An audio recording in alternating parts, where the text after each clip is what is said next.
Milkipur seat पर उपचुनाव की तारीखों का ऐलान होने के बाद सियासत में एक बार फिर से गर्माहट दिखाई दे रही है। यूपी की 9 सीटों पर हुए उपचुनाव के बाद अब एक बार फिर से समाजवादी पार्टी और भारतीय जनता पार्टी के बीच जबरदस्त मुकाबला देखने को मिलेगा। दोनों दलों ने पूरी ताकत लगा दी है। आपको बता दें कि उत्तर प्रदेश की सबसे चर्चित अयोध्या स्थित मिल्कीपुर विधानसभा सीट पर उपचुनाव की तारीखों का ऐलान हो गया है।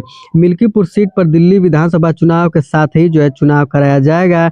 ये सीट सपा सांसद अवधेश प्रसाद के विधायकी से इस्तीफा देने के बाद ये सीट खाली हो गई है। समाजवादी पार्टी ने इस सीट पर अवधेश प्रसाद के बेटे अजीत प्रसाद को उम्मीदवार बनाया गया है। हालांकि बीजेपी की तरफ से अभी तक अपना पत्ता खोला नहीं है, क्योंकि भारतीय जनता पार्टी ने अभी तक कोई भी प्रत्याशी का फैसला नहीं किया गया है, क्योंकि उत्तर प्रदेश अयोध्या की मिल्कीपुर विधानसभा सीट पर होने वाले चुनाव में राष्ट्रीय राजधानी दिल्ली स्थित विज्ञान भवन में मंगलवार को एक प्रेस वार्ता के तारीखों का ऐलान कर दिया गया है। निर्वाचन आयोग के अनुसार मिल्कीपुर उपचुनाव के लिए 5 फरवरी को मतदान किया जाएगा। उसके बाद 8 फरवरी को इसका मतगणना होगा। इस चुनाव के लिए 10 जनवरी को अधिसूचना जारी की जाएगी। वहीं 17 जनवरी को नामांकन की आखिरी तारीख होगी। 18 जनवरी को नामांकन पत्रों की जांच की जाएगी। 20 जनवरी तक नामांकन पत्र वापस लिया जा सकता है। यूपी के 9 सीटों पर हुए उपचुनाव के बाद अब एक बार फिर से समाजवादी पार्टी और भारतीय जनता पार्टी के बीच जबरदस्त मुकाबला देखने को मिलेगा।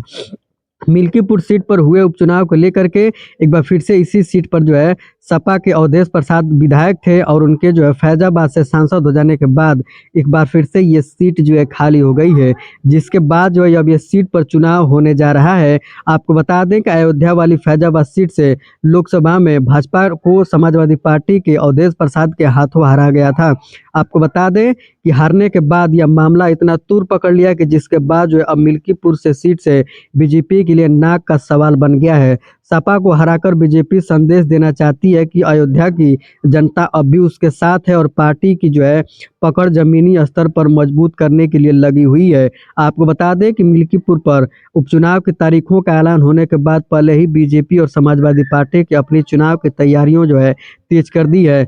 भाजपा ने इस मिल्कीपुर उपचुनाव के जिस तरीके से सुनिश्चित करने की एक लिए 6 मंत्रियों को मैदान में उतारा है। जिस तरीके से भारतीय जनता पार्टी ने मिल्कीपुर चुनाव के लिए 6 मंत्री उतारे हैं, इन लिस्टों में देखा जाए तो तमाम नाम भी शामिल है। और ये मंत्री अयोध्या जिले के प्रभारी मंत्री मंत्री सूर्य प्रताप शाही के साथ मिलकर ये काम करेगी।